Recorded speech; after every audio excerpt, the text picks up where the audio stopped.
யோ நீ போட்ட ரீல பாத்துட்டு நானும் மதுரை சுத்தி பார்க்க வந்தேன். இங்க நீங்க பேசுற தமிழுக்கு டிக்ஷனரி எதுவும் இருக்காக்கும்? பேசுறதுக்கு எதுக்கா டிக்ஷனரி? என்ன டவுட்னாலும் என்கிட்ட கேளு, நானே சொல்றேன். நல்லா இல்ல. ஒப்பல. வீட்டுல திட்டுவாங்க. வீட்டுல வைவாங்க. சரியா வராது.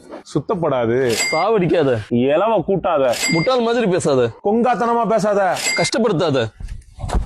சங்கடப்படுத்தாத. கிண்டல் பண்ணாத.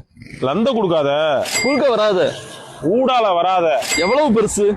எத்த தண்டி? பசங்க மீட் பண்ற இடம். பயலுக டாப் அடிக்கிறானா? விடு பாத்துக்கலாம். உலட்டி விடுறா. சூப்பரா இருக்கு. தரமா இருக்கு. காரமா இருக்கு. உரைக்குது. ஓவரா பேசாத. ரூட்டா பேசாத. சண்டை இழுக்காத. அலப்பறைய கூட்டாத. சின்ன பசங்க சொல்லாங்க. காலையில வெள்ளனா பார்த்து இரு. சூதானமா இரு. திருடிட்டான். ஆட்டைய போட்டுவிட்டியான். டென்ஷன் ஆக்காத. மண்டைய காய விடாத. மட்டன் குழம்பு. கறி குழம்பு. அந்த பக்கம் இந்த பக்கம். அங்கிட்டு இங்கிட்டு. எவ்வளவு?